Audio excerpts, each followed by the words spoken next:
Reliance, TCS, HDFC bank, क्या आपको पता है इन सब में एक बात कॉमन है?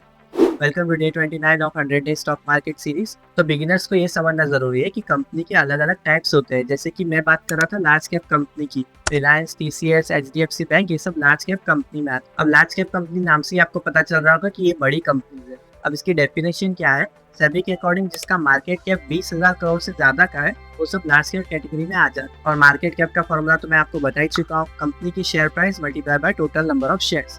उसके हिसाब से 20,000 करोड़ से जिनके भी ज्यादा आएगा वो लार्ज कैप कैटेगरी में आ जाए। एग्जाम्पल के लिए रिलायंस, टीसीएस, एचडीएफसी बैंक, ये सब का 20,000 करोड़ से ज्यादा का मार्केट कैप है, तो ये सब लार्ज कैप कंपनी है। अब लार्ज कैप कंपनी इतनी जरूरी क्यों है और इसके फीचर्स की अगर बात करूँ तो कंपनी स्टेबल रहती है। 30, 40, 50 साल से कंपनी काम कर रही है, तो कंपनी का ट्रस्ट बहुत ज्यादा है। कंपनी में रिस्क काफी कम रहता है क्योंकि ये ऑलरेडी एस्टेब्लिश बिजनेस है। और कंपनी की लिक्विडिटी भी ज्यादा रहेगी, आप कभी भी बाय और सेल कर पाओगे क्योंकि करोड़ों की बाइंग सेलिंग चलती रहती है हमेशा। अब इसके रिटर्न्स की बात करूँ तो लार्ज कैप में मॉडेस्ट रिटर्न है, बहुत ज्यादा रिटर्न नहीं मिलेंगे।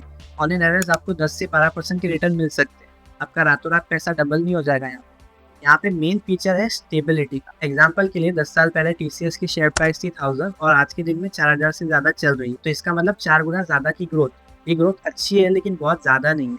अगर आपको स्टेबिलिटी चाहिए तो लार्ज कैप आपके लिए परफेक्ट है। तो किसको इसमें इन्वेस्ट करना चाहिए? बिगिनर जिसने अभी अभी इन्वेस्टिंग शुरू किया है, रिटायर्ड पर्सन जिसको स्टेबल रिटर्न चाहिए, लॉन्ग टर्म इन्वेस्टर जिसका टाइम होराइजन 8 से 10 साल का है, और रिस्क एवर्स मतलब जिसको कम रिस्क लेना है तो लार्ज कैप में इन्वेस्ट कर सकते हैं। मेन बात याद रखो, लार्ज कैप का मतलब गारंटीड प्रॉफिट नहीं होता है, लेकिन यहाँ पे स्टेबिलिटी थोड़ी ज्यादा होती है। मार्केट गिरने पे यहाँ पे थोड़ी कम गिरावट दिखती है, लेकिन जब भी आप स्टॉक को बाय करोगे तो प्रॉपर्ली उसका रिसर्च एनालिसिस करो, उसके बाद ही सिलेक्ट करो। लार्ज कैप कंपनी में रिस्क जरूर कम हो सकता है लेकिन ये रिस्क फ्री नहीं है। अगर आपको थोड़ा सा ज्यादा रिस्क लेना है तो आपके लिए मिड कैप स्टॉक्स हो सकते हैं जहाँ रिस्क और रिटर्न ऑलमोस्ट साथ साथ में चलते हैं। तो जानेंगे उसके बारे में कल की वीडियो में। अभी फॉलो और सब्सक्राइब